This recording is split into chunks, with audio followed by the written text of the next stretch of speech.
10년 정도 마이크의 소식을 듣지 못한 그는 갑자기 연락이 왔습니다. 그는 결혼했고 5명의 자녀가 있다고 말했습니다. 그는 야근과 힘든 생활에 대해 불평했습니다. 그래서 나는 퇴근 후 그의 아파트에 들러 가사를 도왔습니다.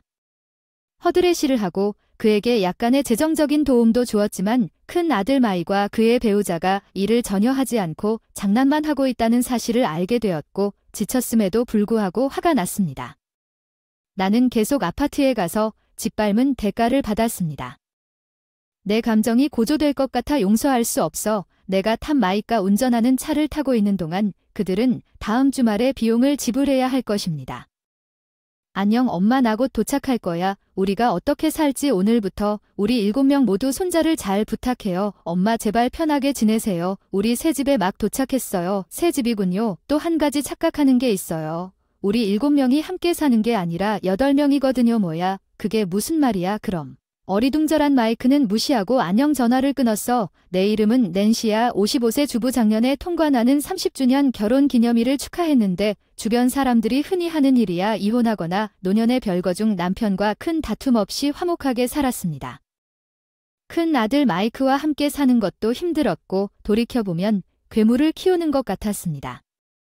마이크는 항상 말을 듣지 않는 아이였습니다. 어렸을 때 탐의 어머니는 같은 마을에 혼자 살았습니다. 마이가 싫어할 때마다 그는 할머니 집으로 곧장 달려갔습니다. 일반적인 패턴은 내가 그를 데리러 가서 시어머니에게 꾸짖고 야단치는 것이었습니다.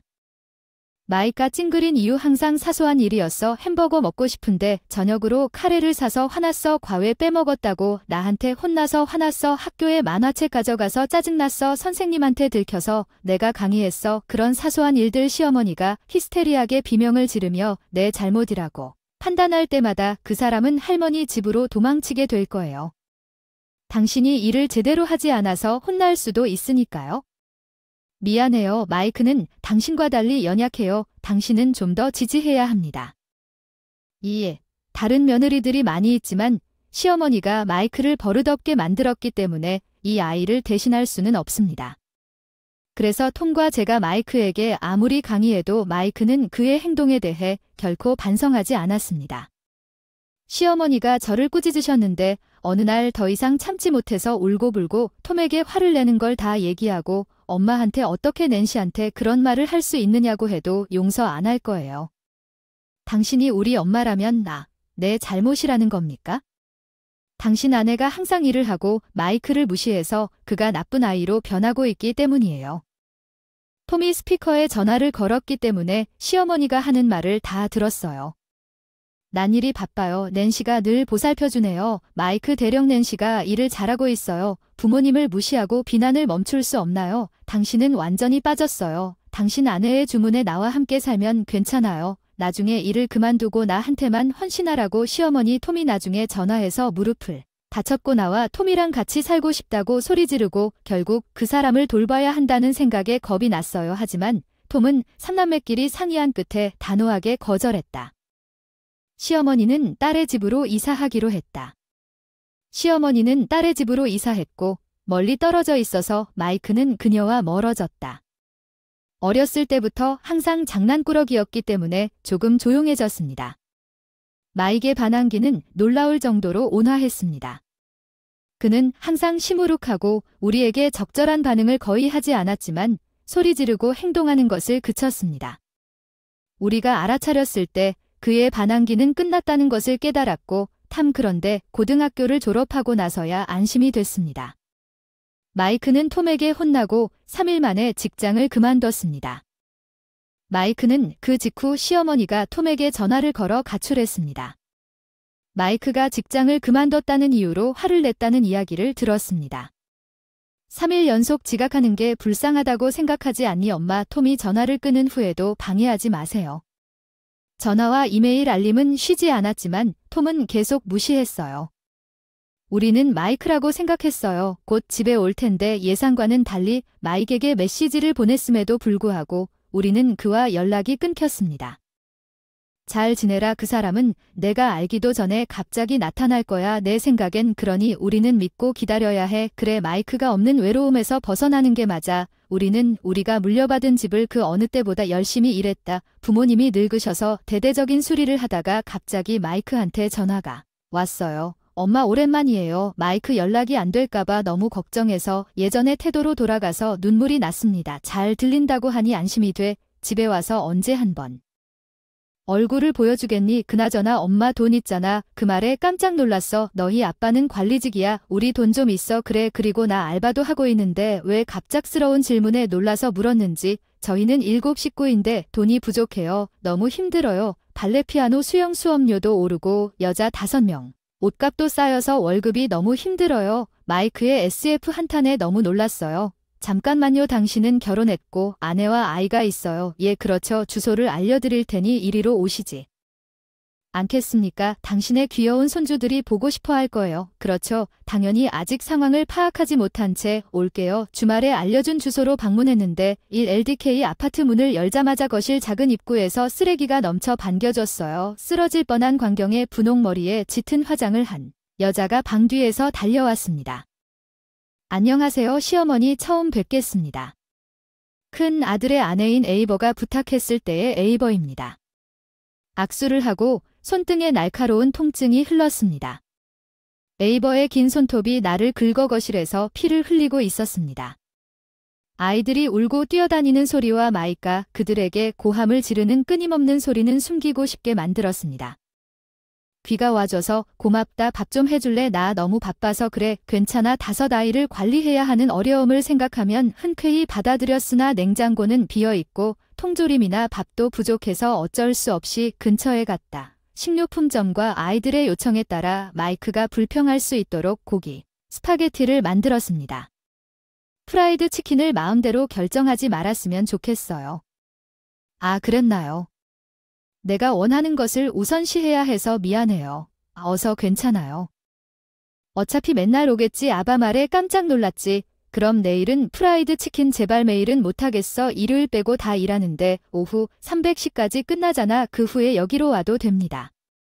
마이크와 에이버 둘 다 기분이 안 좋아 보이는데 우리가 얼마나 힘든지 알겠죠? 에이버와 저는 집에 늦게 오니까 방과 후 아이들을 돌봐주셔야 하고 보육원도 문을 닫으니까요. 우리는 아이들을 맡길 곳이 없었습니다. 아이들을 돌보기 위해 일을 줄여야 했고 월급도 삭감되었습니다. 에이버가 눈물을 흘리며 애원하는 것에 감동되어 일을 병행하는 것이 얼마나 힘든지 알고 포기했습니다. 그리고 육아도 직접 하고 퇴근 후 큰아들의 집에서 청소와 저녁 준비를 돕기 시작했는데 다음날 아무리 일을 해도 집은 버린 과자 포장지, 버린 옷과 캔주스, 술로 또 난장판이 되어 있었다. 그래도 나는 그들이 항상 오후 9시쯤 집에 돌아왔기 때문에 계속해서 방문했습니다. 일이 너무 바빠서 집안일을 할 수 없을 것 같아서 열심히 일하는데도 도와줬어요. 마이크와 아바는 항상 돈이 부족한 것 같았어요. 저임금 일을 하는 건 아닌지 걱정이 됐어요. 크리스마스나 아이들의 생일 같은 경우에도 1년 넘게 이런 일상을 보낸 끝에 손주 한 명 한 명에게 새해 선물로 상당한 액수의 돈을 주기도 했습니다. 저는 더스트레인으로 인해 병에 걸렸습니다. 마이크에게 전화로 사과하면 잠시 올 수 있었는데 마이크가 실망한 것 같더군요. 무리하게 해서 미안해요. 엄마 꼭 편히 쉬세요. 제가 톰과 이 이야기를 나누었을 때 결국 그가 걱정을 보일 수 있다는 것에 놀랐습니다. 그는 눈살을 찌푸리고 마이크와 같은 아파트에 사는 동료가 낮에 시내를 돌아다닌다고 들었는데 정말 내 대답에도 불구하고 나는 불안해서 다음날 퇴근 후 시내로 향하기로 결정했습니다. 오늘은 대박이 났습니다. 에이버 당신은 놀아야 합니다. 밤에 밖에 나가는 것보다 나랑 더 많이 같이 있으면 재미있을 것 같아. 가끔은 너처럼 카지노에서 노는 게 지루할 수도 있지만 우리 곧 일을 시작하면 안 될까? 아파트 임대 공과금에 대한 통지를 받게 될 거야. 알았어. 괜찮아. 엄마한테 대신 해달라고 하면 돼. 믿을 수가 없었어. 손자 5을 낳은 건 이미 효자지. 집으로 돌아가면 돈을 벌 수 있다. 누군가가 아이들을 돌봐주고 엄마가 우리를 위해 일을 하게 하라. 우리는 영원히 놀면서 살아갈 수 있다. 그들의 웃음이 잦아들고 나면 언제 우리가 그 일을 할 것인가. 나는 대시보드를 주먹으로 내리쳤다. 눈물이 나올 것 같았다. 좌절감에 나는 그들의 아파트를 쉬게 하기 위해 지칠 줄 모르고 그들의 아파트를 방문했습니다. 그들이 일로 바쁘다고 했기 때문입니다. 나는 그들을 용서할 수 없습니다. 내 감정을 짓밟은 대가는 상당할 것입니다. 그들은 다음과 같은 엄청난 대가를 치러야 할 것입니다. 주말에 탐이 운전하는 차를 타고 가던 중에 마이크가 전화했습니다. 안녕 엄마, 곧 도착할 거예요. 탐이 오늘부터 당신과 함께 살 것이라는 말을 들을 수 있도록 스피커로 전화를 전환했습니다. 우리 7명 모두 잘 지내세요. 손자엄마 방금 전까지 시어머니가 엄청난 양의 마이크를 연락해 주시고 아이들의 소지품까지 보내주셔서 친절하게 응대해 주셨으니 이제 막 도착했으니 안심하세요. 우리 새집 우리 엘프 정말 새집이고 작은 수정 거기 사는 우리 7명이 아니고 8명인데 뭐야 그게 무슨 뜻이야. 그럼 안녕. 당황한 마이크는 무시하고 우리 도착과 동시에 전화를 끊었어. 목적지를 정하고 차에서 내렸습니다. 검은 대문을 열고 길을 따라 내려가면서 나무들로 둘러싸인 빨간 지붕의 양옥을 다정하게 바라봤습니다. 이 집은 정말 사랑스럽네요. 꿈만 같은 중고지만 내부 상태는 양호했습니다. 하지만 낸시 답답하지 않나요? 우리가 개조하기로 결정한 집을 마이크와 그의 가족에게 넘겨주고 찡그린 얼굴을 한 마이크와 그의 가족에게 톰이 대답했는데 톰이 그들과 함께 살자고 제안하는 겁니까? 절대 그게 제가 할 수 있는 일이 아닙니다. 절대 거절합니다. 톰의 단호한 선언에 고개를 끄덕였습니다. 그 사람들도 우리 없이도 잘 지낼 수 있을 것 같은 느낌이 듭니다. 이제부터는 더 이상 도움을 제공하지 않겠습니다. 괜찮습니다. 그렇죠. 좋습니다. 재택근무로 전환할 수 있었습니다. 내 이전 요청이 승인되어 다행입니다. 근처 지역 지점에는 인력이 부족한 것 같았습니다. 우리는 무거운 문을 밀고 이삿짐을 집으로 가져오는 이삿짐 지시를 지켜보았습니다. 마이는 엄마를 이사한 지 불과 3일 만에 예상보다 빨리 전화했습니다. 제발 돌아오길 빌게요. 자동 응답기에서 수십 개의 메시지를 보고 내가 대답했을 때 불평하려고 전화를 받았는데 그는 눈물에 가까운 목소리로 당신이 무슨 말을 하고 있고 에이버가 살고 싶어 했는지 간청했습니다. 그 집은 바로 1LDK 아파트에서 5LDK 집으로 이사하는 거군요. 좋은 일이 아닌가요? 우리와 함께 사는 할머니를 위해 등록하지 않았습니다. 형수는 마이크와 함께 우리 집에서 살자고 제안했다. 변덕스러운 시어머니는 친절하고 끈기 있는 며느리와 사위들의 인내심에 지쳐 다른 친척들에게 외면당하면서 투덜대고 있었다. 자기 집으로 돌아가고 싶어 무릎이 안 좋아도 가족들에게 버림받았어요. 톰이 이 일을 동네에 퍼뜨려 형수와 형수를 괴롭게 했다는 말을 들었어요. 그래서 나는 그녀에게 마이크와 함께 이사하자고 제안하는 것이 좋은 타이밍이라고 생각했습니다. 왜 마이크는 어렸을 때 할머니를 사랑했습니까? 둘이 팀을 이루어 나를 비난했습니다. 그땐 마이크의 행동이 나빴을 때 나는 매일 울곤 했습니다. 학교에서 시어머니가 비웃는다고 혼났고 배가 터질 것 같다고 야단법석을 쳤다. 이 못된 할머니는 그냥 소파에 앉아 계신다며 계속 잔소리만 하신다. 아바는 아이들을 훈계하라고 떠들지만 말리지 않는다. 한 푼도 안 주면 아무 도움도 안 되고 그 사람 옆에 있는 것만으로도 짜증나잖아. 아, 너도 그런 거 아니냐. 내가 엄하게 거짓말을 해서 내가 놀러 나가는 동안 나한테 집안일을 하라고 엄하게 거짓말을 했다고 내가 잘 알면서 매일 일에 지쳐 나를 하녀 취급하고는 집세나 생활비 내기 싫어서 과감하게 집으로 돌아가는 뻔뻔함에는 한계가 있어. 무음 마이크에 더 엄하게 덧붙였지 않나. 부모가 자식을 돌보는 건 당연지사 아이 5을 낳는다는 게 힘든 건 알지만 왜 애를 낳았는데 애완동물이라도 주인의 사랑과 보살핌을 받는데 일하지 않고 부모에게 생계비를 대는 게 부끄럽지 않나요? 아이 마이크가 침묵하는 동안 내 말에 조금이라도 반성하길 바라는 마음으로 전화를 끊었다. 그러다가 날마다 시어머니의 전화가 쏟아졌다. 한동안 무시하다가 낡은 집에 들러야 했다. 문을 여는 것을 잊어버렸는데 신발이 보이지 않네요. 마이크와 아바가 조용히 부엌으로 나갔을지도 모르죠. 제가 필요한 것을 가지러 부엌으로 들어갔습니다. 분노해 보이는 시어머니에게 잡혔습니다. 오 시어머니 좋아요? 알다시피 잘 지내 난 아니지. 걔가 나한테 소리를 질렀어. 얼굴이 빨개졌어. 시어머니가 나한테 소리쳤어. 낸시 넌 착한 며느리를 나한테 차버렸어. 무슨 소리야 장난치지 마. 멍청한 마이크의 아내 A에 대해 말하는 거야. 그 사람 무슨 일이야. 난 내 발을 내려다보며 가스를 흘렸어. 복도와 거실에 쓰레기가 넘쳐서 쓰레기를 옆으로 밟지 않고는 부엌까지 걸어가기 힘들어. 이상적으로 시어머니 스스로 청소하겠지만 성인 3명 모두 청소를 원하지 않을 가능성이 높으며 장소는 날이 갈수록 더 더러워지고 여름에는 벌레와 쥐가 생길 것입니다. 내가 그 소녀에게 차를 만들어 달라고 하면 그녀는 내가 직접 만들라고 합니다. 청소하라고 말함 그녀는 하루 종일 휴대전화만 사용하는 것을 못 들은 척함 요리도 안 함 그냥 준비된 음식을 사서 테이블 위에 가방에 넣어 놔두음 집이 엉망이야. 말 그대로 쓰레기 처리장이야. 내가 처리해야 할 일이야. 며느리. 제대로 된 건 에이버에게 직접 이야기해야 하고 그녀가 청소를 하지 않으면 마이가 집안일을 책임져야 합니다. 남자가 집안일을 하게 하는 것, 제 정신이 아니신가요? 법이 맹렬히 떠들고 며느리를 제대로 훈육하지 못한 내 잘못이니라 와서 청소하고 하면서 집안일을 하면서 맨날 일한다고 하는데 그냥 아르바이트일 뿐이지 않느냐. 날 돌봐주는 건 아내의 일이니까 거절해야겠어. 나도 바쁘거든. 손자와 사랑스러운 증손주들과 함께 즐겁게 정리해주세요. 그 사람들이 뭐가 그렇게 사랑스러운지 뻔뻔스러워서 저를 존중하지도 않고 참을 수 없을 정도예요. 그 사람들이 남자였으면 내가 그들에게 했을 거야.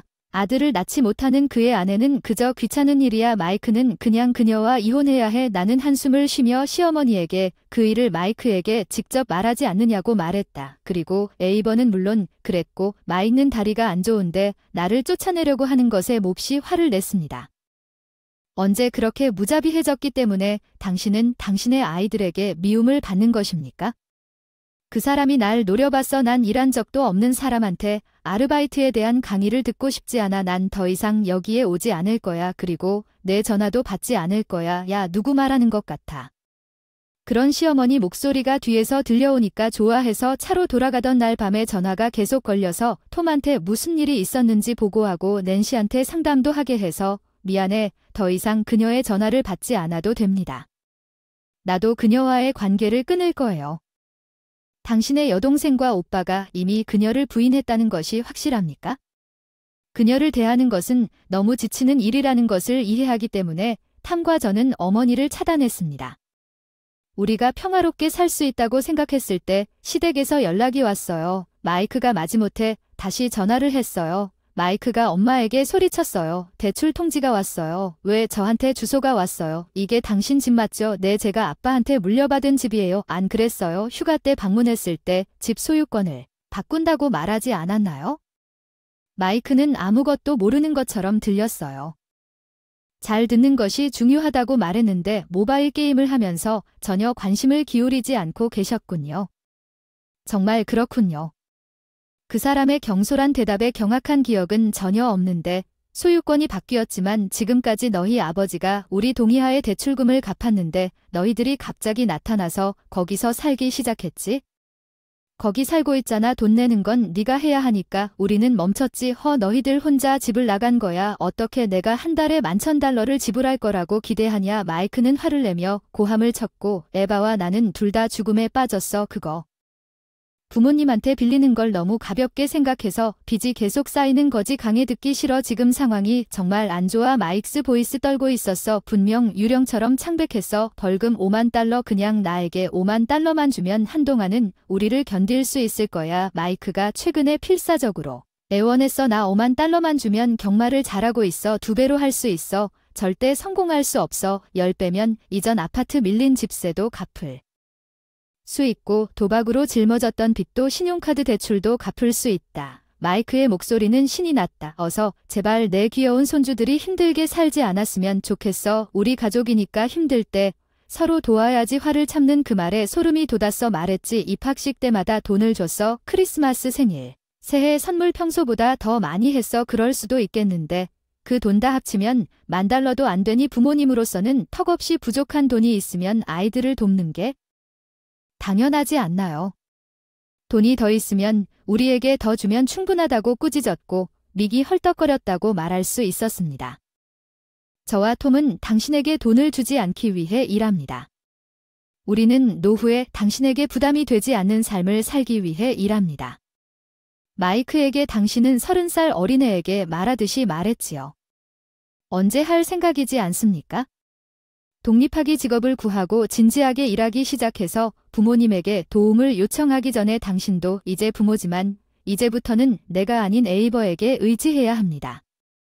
당신은 커플이므로 함께 일하세요. 마이는 말하고 싶은 것 같았습니다. 더 말했지만 요점을 말하고 전화를 끊었는데 큰아들 부부가 대출금 10만 달러를 갚지 못해 아이들이 쓰레기로 삼았던 집을 몇 달 만에 팔아야 했다는 부동산 중개인이 말했다. 집을 수리하지 않고는 팔 수 없었고 빚만 늘어났습니다. 에이버와 마이는 집을 팔아서 얻은 약간의 돈으로 빚의 일부를 갚고 나머지는 일하기로 계획한 아이들과 함께 오래된 1DK 아파트로 이사했습니다. 그런데 알고 보니 둘 다 내 돈에 의거 남몰래 빚을 더 쌓아놓고 부모님께 의지한다는 게 당연한 것처럼 얘기하다 보니 물러서는 게 믿기지 않아 쉽게 신경을 닥쳐 내 아내 부모님께 돈만 달라고 하면 된다고 생각하고 부부싸움이 계속돼 이웃들로부터 소음 민원을 받고 아파트에서 쫓겨나는 일이 계속됐다고 합니다. 그 후 큰아들 부부는 여기저기 이사를 다니며 반복적으로 쫓겨났다고 합니다. 톰과 제가 그렇게 만든 것 같습니다. 실수와 아들을 어떻게 키웠는지 지금은 말하기가 너무 늦었지만 마이크는 자녀를 둔 30세 성인입니다. 책임감 있는 남편이자 아버지로서 성실하게 일하기를 바랍니다. 큰 싸움 시어머니는 무릎이 좋지 않음에도 불구하고 이전 집으로 돌아오셨고 일상생활을 관리하고 가끔 가사도우미를 고용하여 도움을 요청했지만 자연의 요구로 인해 짝꿍 에이전시에서 거절당했고 집은 쓰레기가 되었습니다. 톰을 버리고 나는 넓은 정원이 있는 서양식 주택에서 시어머니의 눈물로 인한 부당한 야단도 없고 장남 내외의 하녀 취급도 받지 않고 평화로운 삶을 살고 있다. 주말의 즐거움은 공원 산책이다. 남은 생애 동안 가까이 있기를 바랍니다.